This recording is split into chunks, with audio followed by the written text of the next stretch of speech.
Hi guys! For today's rest video, magluluto kami ng chicken curry.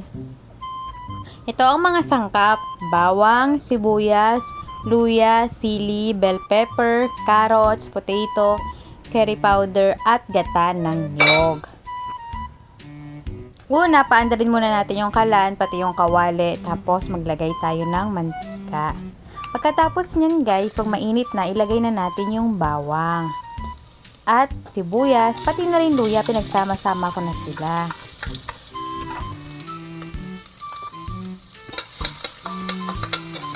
Igisa lang natin siya ng mabuti at pag nag-brown na, lagyan natin ng curry powder. 3 kutsara pala yung nilagay ko dyan guys, para mas masarap.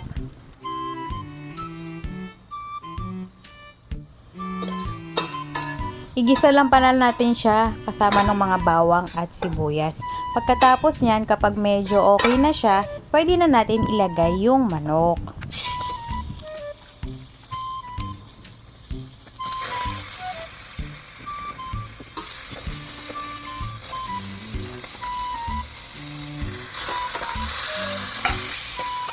Halu-haluin lang natin siya ng ganyan hanggang sa magmantika na siya ng konti.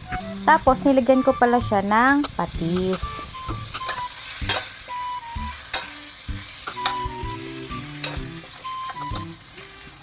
Kapag okay na siya at nahalo na natin siya ng mabuti, lagyan naman natin siya ng kalahating baso ng tubig. Tapos haluin lang natin siya ng ganyan. Pagkatapos, papakuluan natin siya ng ilang minuto. Pagkatapos natin siyang pakuluin ng ilang minuto, lalagyan ko na pala siya ng gata. Yung ginamit ko palang gata guys, yung Coco Mama, kasi wala akong nabili na fresh na nyog.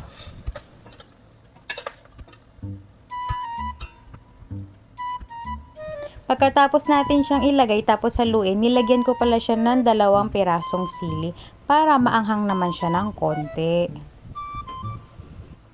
Tapos, papakulaan ko lang ulit siya ng ilang minuto. After na ilang minuto, ilalagay ko na yung patatas at carrots. Kasama na rin yung bell pepper. Madali lang lutuin to guys. Tapos, sobrang sarap pa niya. Pagkatapos natin siyang pakuluin, lalagyan ko naman siya ng asin at paminta. Titimplahan ko na siya. Konti lang pala yung nilagay ko na asin at paminta.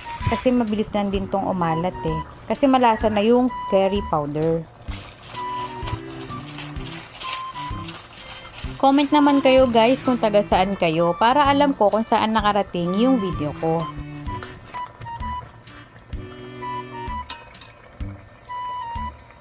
Papakuluin lang natin siya ng ilang minuto guys. Pagkatapos yan, okay na yan, luto na. Luto na, ito na yung finished product guys. Medyo messy lang siya tignan pero masarap yan. Try nyo rin. Yun lang, thank you for watching. Follow for more videos. Bye bye!